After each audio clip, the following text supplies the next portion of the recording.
Hello, everyone, and welcome to CoCreation Station, the podcast where we talk about spiritual magic, law of attraction, the art of allowing, mind, body, spirit connection, and how to best enjoy this mystical, miraculous, mysterious, crazy, sometimes confounding, but always incredible journey we call life. This is season 2, episode 18. We're recording this on Sunday, October 3rd, 2021, and this episode first went live on Monday, October 18th. My name is Collin. I am a teacher, tarot oracle card reader, and I'm a singer and guitarist in the band Red Treasure, and I am located in beautiful, sunny, and we are sunny today, North Hollywood, California. Woo-woo. My name is Stephanie, and I am a transformational life coach, and I help people shift their thinking and their lives transform for the better. And I am in San Diego, California, and it is warm this weekend.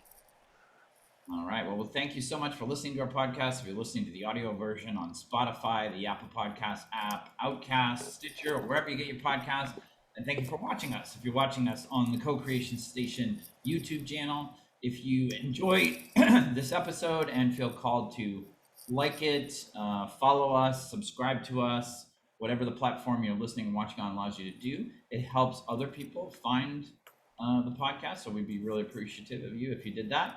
Each week we start a discussion from a different jumping off point here on the podcast. And this week, the jumping off point is something that you and I talked about, I think either in friend time or after the recording last week, which is something that Abraham Hicks talks about. Do you want to lead it off, or do you want me to lead it off? You go ahead. Yeah, so it's this concept that I had never heard this until I heard Abraham talk about it. Basically, that we have a inner being that is perfectly aligned with the larger universe at all times. And so we're never like, our true inner nature is never like wrong or bad or broken or any of the words that we use sometimes to talk about ourselves. So we have this being inside of us that is, perfect and connected to everything. And when we experience like the sort of the natural highs of life, like we're doing some activity or sport or something that we love and we feel lost in the moment, we're so enraptured with it. Or if we're with our favorite friend or our partner and we're having a wonderful time, we feel a lot of love and sharing and all that, and we feel that natural high. That is actually an indicator that in those times we are in alignment, like our physical earth practical body and mind are in alignment with that spiritual being that's always aligned. And the reason it feels so good is because part of it is because we are not just in alignment with ourselves, but we're in alignment with the entire universe and the whole co-cooperative, co-creative system that makes everything, basically. And so, but there are times where we feel really off, and we might experience that through, what we consider or say our negative feelings. Like if we talk about ourselves in a bad way, like, man, I'm such an idiot or something like that, we will feel bad. And part of that is the fact that our inner being that's always connected to the great whatever never thinks like that, like always knows that we're on our perfect journey.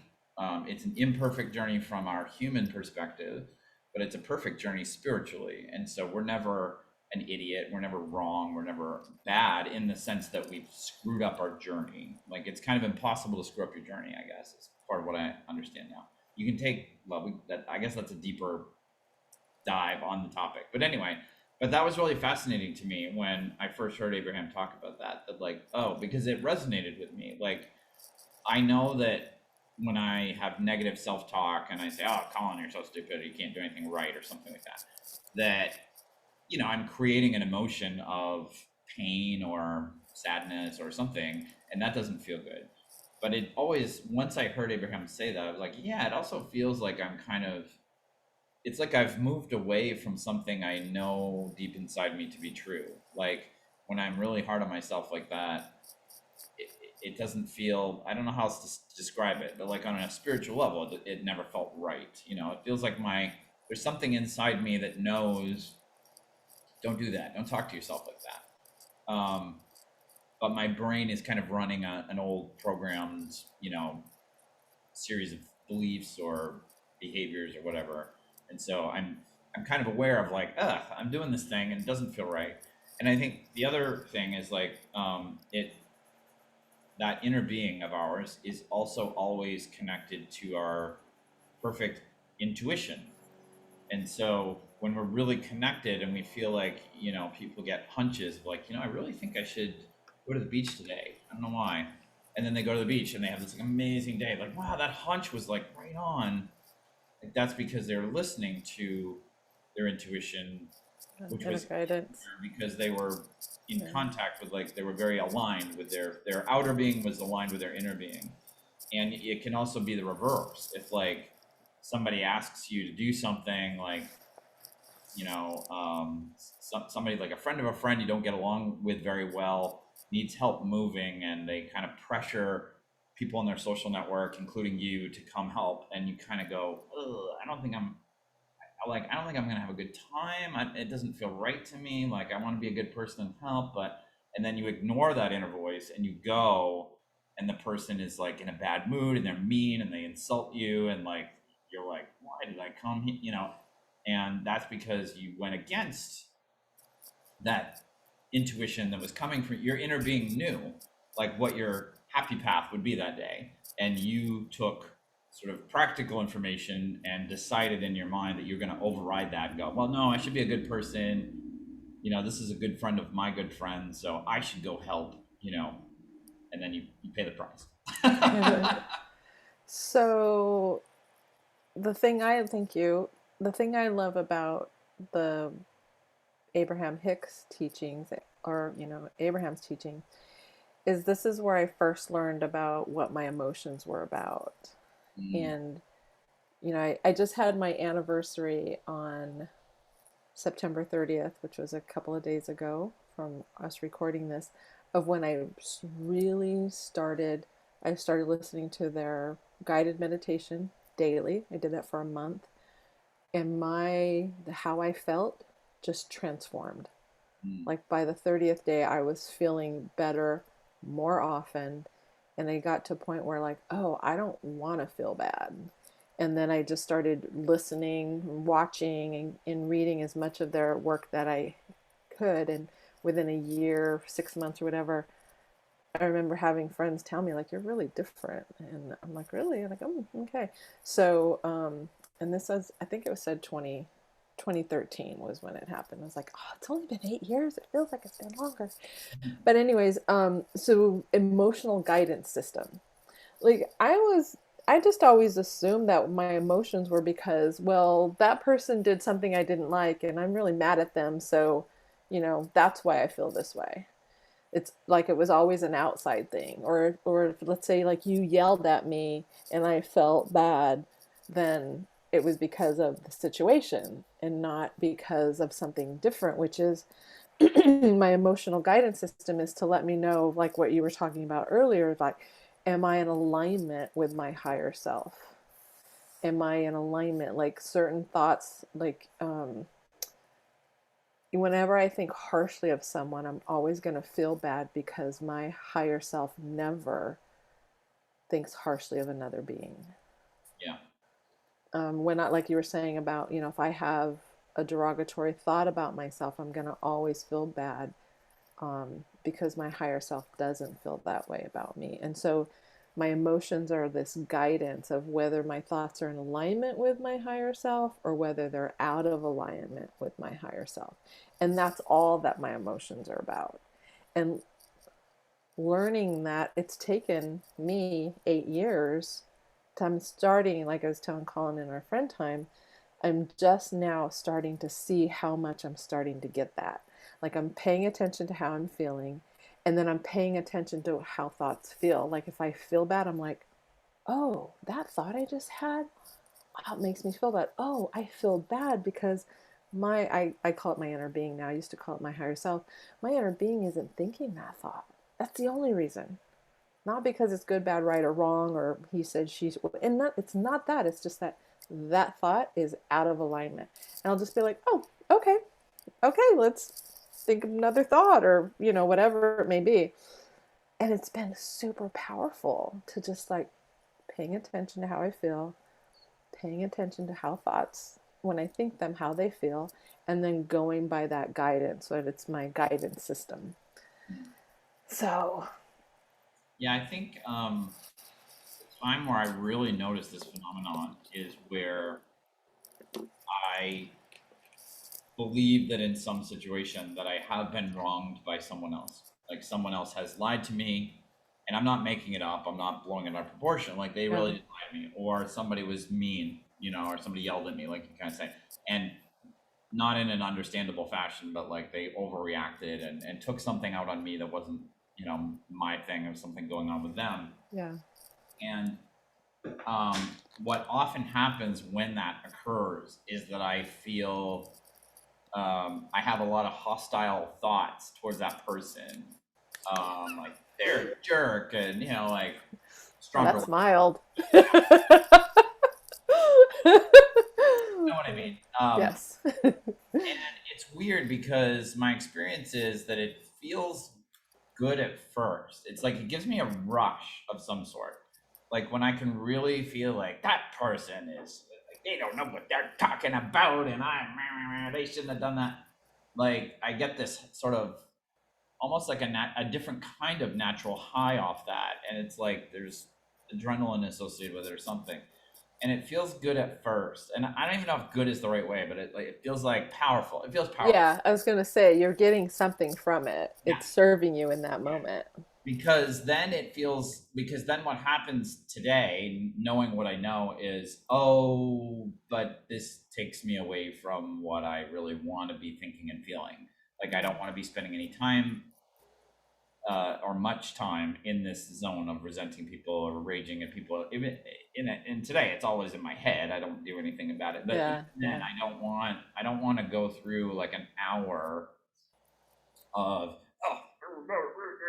and yeah, that doesn't yeah, and that's because now I can feel like, oh, I'm out of alignment with myself. Like now yeah. my body and my physical brain are doing something that like in my heart and soul I wouldn't do, you know? Like in my heart and soul I would forgive this person and just understand like it has But we nothing. can't go there, right? In that moment, you couldn't go there, right? I was just thinking about something when you're talking about this, thinking about something that happened with me the other day. Like, I really love this person, but I was pissed at them. Yeah. And it was coming out like this way. I was driving and then I just started like yelling at them. They were not there, but I'm just like started swearing at them, and then I'm laughing at myself because I'm like, I would never say that to this person. But Yeah. I mean, it gets to coming up, I'm like, I'm really angry with this person. And so I just allowed myself to express my emotions. And then I got to the point where I was literally laughing Yeah. because it was hysterical. And then it was a way for me to feel my emotions and let them out in a healthy way. And then it passed. Yeah. It's interesting, because I like that you brought up the thing about laughing about it, because that happens for me too.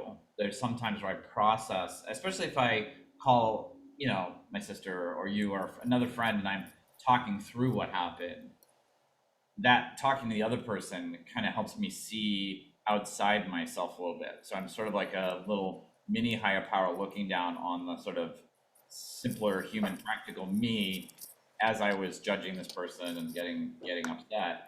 And it's kind of funny, and it's interesting. It's like if you watch a sitcom on TV where people get angry a lot, which like I'm thinking Seinfeld, like either with George Costanza, who's Yeah, yeah. always getting irate about something. Yeah.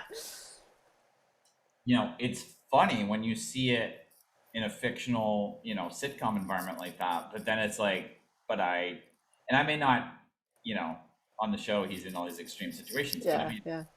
I do like if I get really mad and I let it out without filtering it, that's sort of, I mean, it's sort of a universal thing. That's what we all kind of, Right? maybe a little different, but that's how we are. And yet I'm so able to see like, wow, he's like overreacting to it's funny because like, oh, he's overreacting to this. Like this isn't a big deal. Yeah. He's caught in that human moment of like he's convinced in the moment it's a big It's deal, a big deal, yeah. or he's just got to like say his and then you see. I mean, this happens on more than Seinfeld, but I think George on Seinfeld's a great example of like it never works out in his favor. Like every time he gets mad like that and yells at someone for something, it always comes, there's always this sort of karmic thing that happens where his life gets It's law of attraction. It's not karmic, it's law of attraction, right? Like he's dishing it out, so he's gonna get it back. exactly. But what I relate to in that character is like when I am filled with that power of judgment and anger, and like I have a right to complain about Yeah, this person, judge yeah, yeah, this person, put them yeah, down, even if it's just in my own head. Like that leads to the same sort of thing. Like if I, like I'm headed to the same, place as yeah, George is when he's yeah, getting upset. Like and it's ironic to me because like I feel upset because something is wrong in my life, so to speak. But like my solution in the moment as a human is I'm going to make it way worse. And somehow that'll fix it. It's like it makes no logical sense, but I think that's when, that's why it's helpful for me to catch like that. Hearing Abraham talk about that was helpful for me because in I mean, psychology is a part of this, and I've read a lot about psychology and things yeah, before Abraham, so it's like I understand like, well, if you, from just a pure psychological perspective, if you overreact to a situation, that's not going to be helpful. You're gonna. yeah, But like for me, it's more. It brings it home in a much clearer, stronger way. That like, oh, I actually feel myself sort of going away from my true self. Like now I sort of go like, oh yeah, and you and I talk, during the week, and you will talk to me about that, like how you were having a good day and something happened, and you didn't feel good for like a couple of hours, and then you realized you're like, yeah, wait, I don't feel yeah, like I'm in yeah, alignment. What? yeah. Oh, and then you Well, back. I don't want it. I don't want to perpetuate it because it's not going to get any better if I keep focusing Right. on this or I keep dwelling on it or whatever. And it's like, okay, what can I do to take care of myself? What do I need to do? Do I need to take a nap or listen to music or definitely stop thinking about it to the best of my ability? One of the Yeah. things I love in the "You Can Heal Your Life" movie from Hay House is they demonstrate that really well. Or is it? Actually, I'm confusing this with The Secret. Maybe About, I well, think The they Secret does about what you're talking about. Like he's kind of stubbing like, your don't toe do. thing is The Secret. What's that? There's a woman who's like she stubs her toe getting out of bed, and then they show you two different Yes. days. That's The Yes. The Secret. Okay. Secret. Yeah. Hmm. I think there is a similar scene in "You Can Heal Your Life," but Okay. yeah, in that, I think that part of The Secret visually demonstrates that so well. It's like because they basically have the same start to the morning. Like the woman Yeah.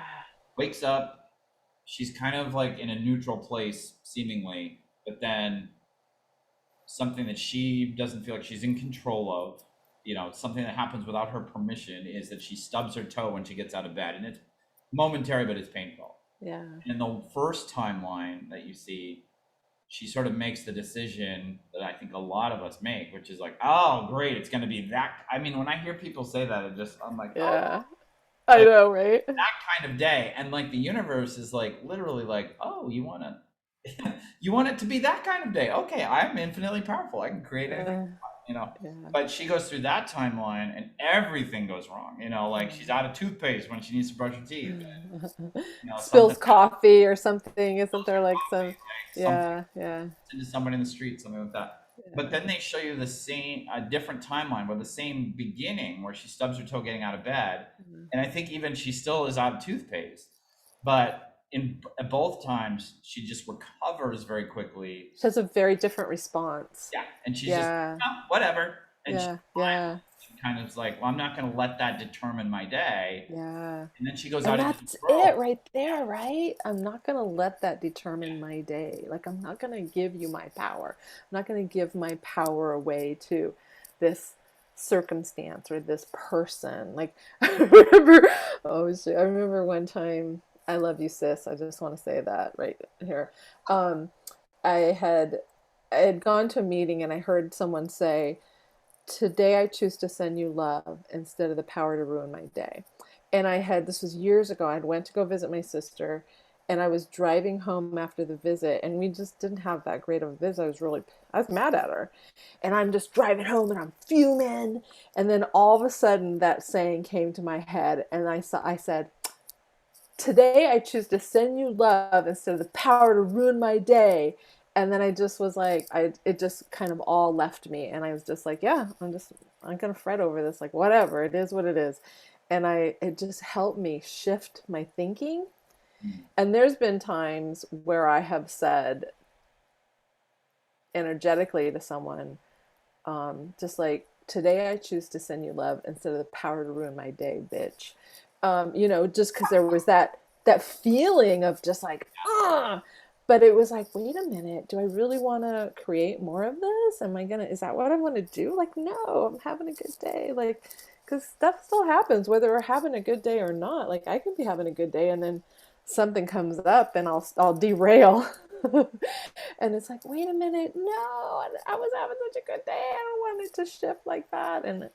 So I got to choose, right? We get to choose. We think we don't have the choice, but we really do. And I think one of the things that gets misinterpreted in this is, and we've hit on this before. It's a tricky area, which is the goal for me is not to become superhuman and not have what we call the negative feelings. It's not that I'm never going to feel anger. I'm never going to feel Not sadness. at all. I mean, there Yeah. are situations where that is my natural human response. And so, we've talked about before, like when I have feelings for whatever reason, sometimes I have uncomfortable feelings that really just do kind of naturally come out of my day. And then sometimes I have uncomfortable feelings that I'm totally creating unnecessarily, but it may be from a computer program that I learned in my formative years that I'm working on changing that, and I haven't changed it all the way yet. So Yeah. Yeah. it's my responsibility, but I didn't necessarily control it into happening, Right. so the approach that I strive for today is like, if I'm feeling angry, if I'm feeling sad, if I'm feeling pain, if I'm feeling guilty or shame or whatever, I try to feel the actual emotions, which is challenging sometimes, but sit with the emotions and let them blow through me. Because my experience of actual emotions is, if I sit with them and I don't try to resist them, Yeah. blow through me almost like a storm. Like it's sort of Yep. like, and then like, and sometimes in the storm, I think it's gonna last for like hours. I'm like, I'm gonna be so Right. angry about this all day. But if I Yeah. really don't fight it and it just kind of like blows through me, Yep. I'm surprised at like how quickly often I'm like, oh, I'm fine. I'm over that. Isn't that cool? I think that's so cool. I think kids are really a great example of that. They're crying 1 minute and then 5 minutes later they're over there laughing with their friends or playing or super excited.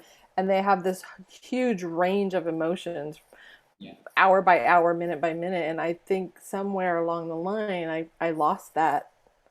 I think because when we reach a certain age, we're taught to behave a certain way, and I was just gonna and say, so we just got to stay in this box. And like for women, don't get angry, be a good girl, whatever. And so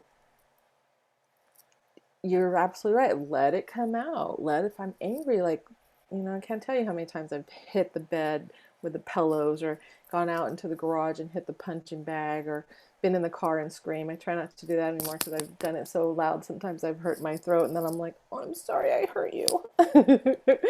um, but yeah, and then it blows away, right? Like I was having a bad day a couple weeks ago, and I remember telling a friend, she's like, how are you? And I'm like, I'm feeling really sad. And I felt off. I was being really hard on myself. I go, but I'll wake up tomorrow and I'll feel better.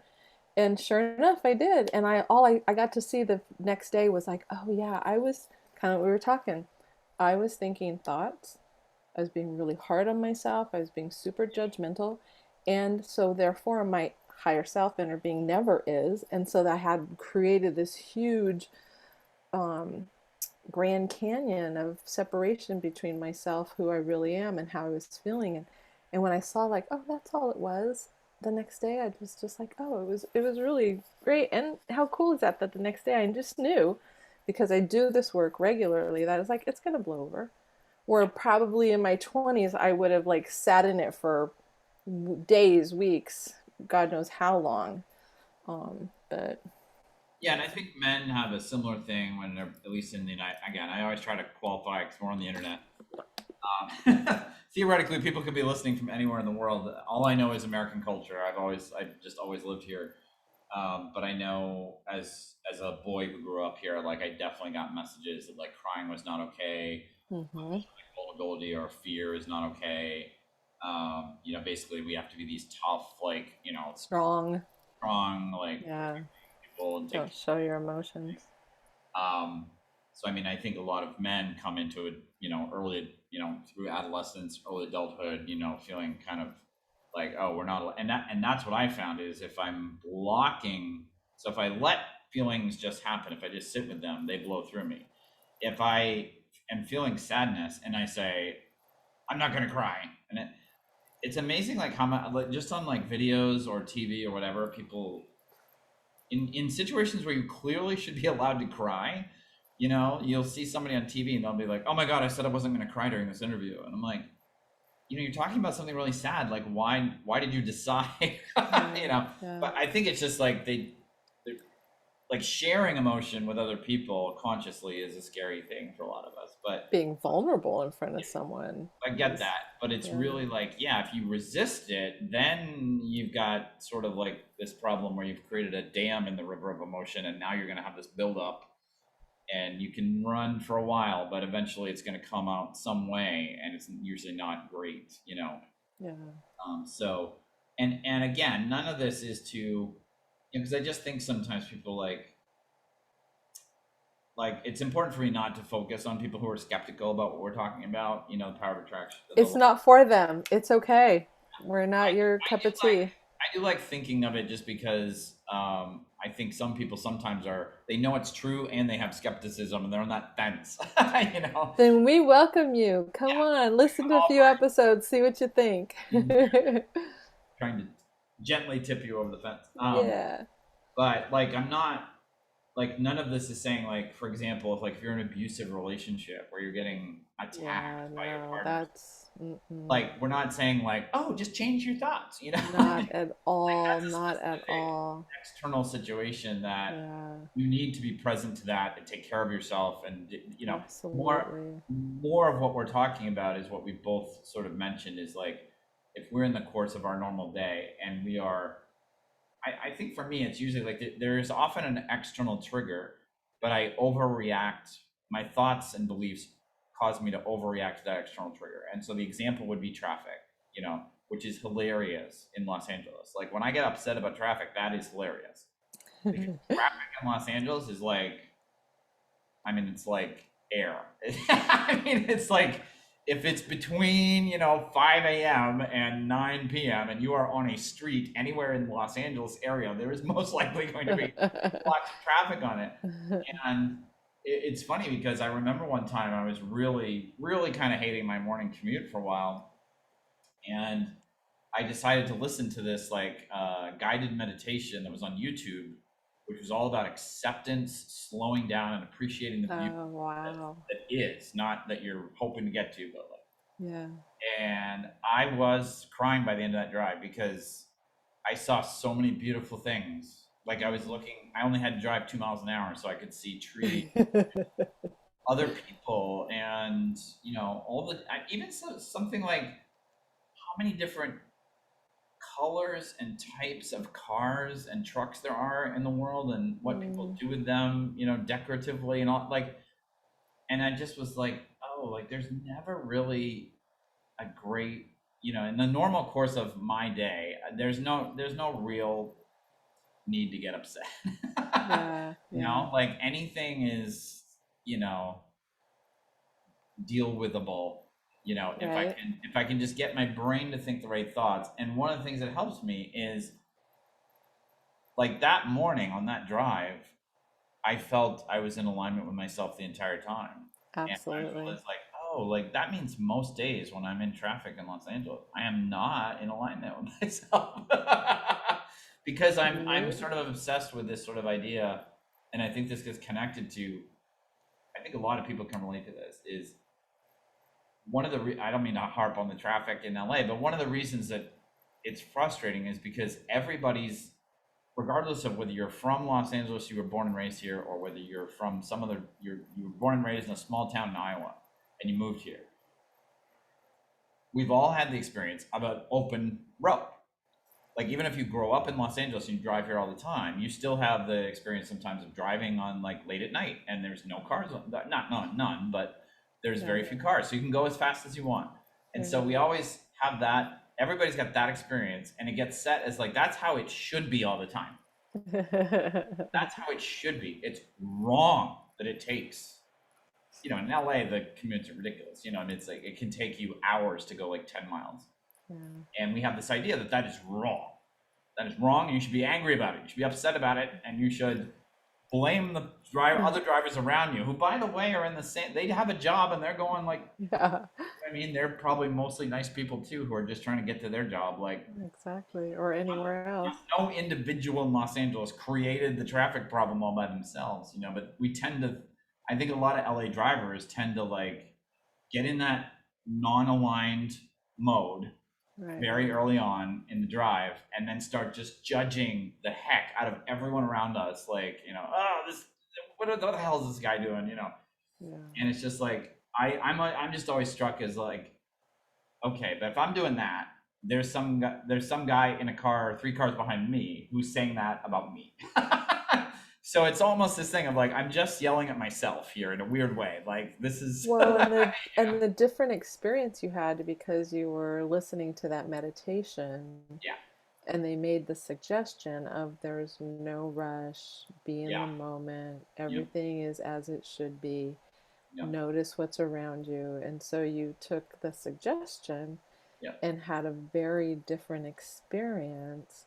And therefore, you were in alignment with your higher self because your higher self is never like, you should have done this already. Like, what are you doing? Like, you should have been there. That's never going to come from, that is not the energy of our higher self at all. It's all love and acceptance.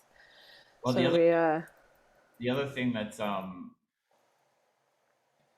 potentially frustrating about LA traffic is the unpredictability of it. And I think you can't always plan your day so that you won't be negatively impacted by traffic at oh all. yeah, of course. I mean, I remember one day, like, because I drive from the San Fernando Valley to Los Angeles a lot, and one morning I had to do the same drive I usually do in the morning commute time, and there had been some sort of police action on the 405 freeway, which is like the main way most people go from where I live to the city. And so my route is like what they call the surface streets. It's like not the freeway, and it's usually clogged, but it's not clogged as bad as the freeways. But the freeway that people normally would take was shut down completely. So everybody had to take my way. Yeah, Like everybody who lives in the Valley who had to go to regular Los Angeles had to take my road. And it took me 4 hours to go 12 and a half miles. And like, there's no way to prevent that. Like, I couldn't have planned my morning so well that I accounted for a 4-hour trip, but I find that and I think a lot of people in LA, if they were going to be honest, are like this too. We don't plan appropriately for the normal traffic that is. We push the limits. So we know we're late going out the door. Yeah. And then we want traffic to bend to our will because how traffic should understand that we need to save some time. Yeah. And I think that's a lot. Like, I'm yelling at other drivers in my head, but what's fueling that is anger at myself out of old beliefs about, oh, I'm a bad person because I should have left earlier. I should have whatever. And that's uncomfortable. So I just deflect it out to like, well, look at this guy. He won't use his turn signal. What is he thinking? Yeah. And and so it's funny too, like how much my judgment of other people, which gives me that feeling of like, oh, I'm not in alignment with myself. If I really look at what's motivating that, it actually starts with like, I'm being hard on myself. It's like, well, you're an imperfect human, dude. Like, it's okay that you're a little late today. Like, you don't have to beat yourself up for an hour and a half. Yeah, I was talking about, it's funny that and I know we need to wrap up, but talking about that same thing with someone was talking about people judge. Is it people judge because they don't think? And I was like, no, I think people judge for kind of what you were saying. Like, Yeah. I'm hard on myself, therefore I'm going to judge you. Yeah. And just projecting that out so much. Yeah. But I mean, that's what I love about what Abraham said is, regardless of whether it's I'm being hard on myself, and I don't really need to, or I'm judging others that I don't really need to, like the feeling now that I've recognized that feeling of not being in alignment with my higher self, it sort of doesn't matter which direction I'm going. I'm like, oh, I'm just off.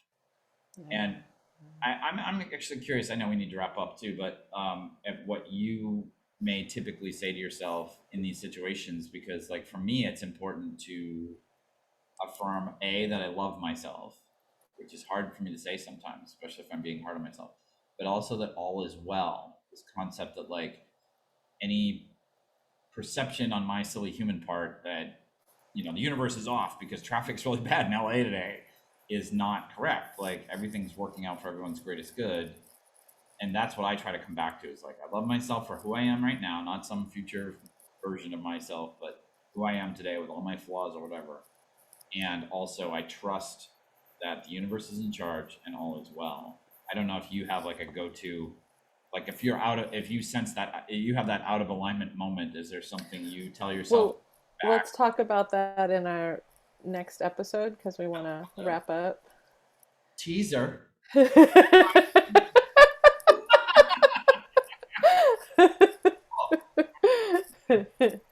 All right. Well, we hope you enjoyed this episode of the podcast today. Again, if you feel called to like us, subscribe to us, follow us, anything, write us a review. It really helps other people find the podcast, and we're grateful to you for that. If people want to find you on the interwebs, Stephanie, where would they go?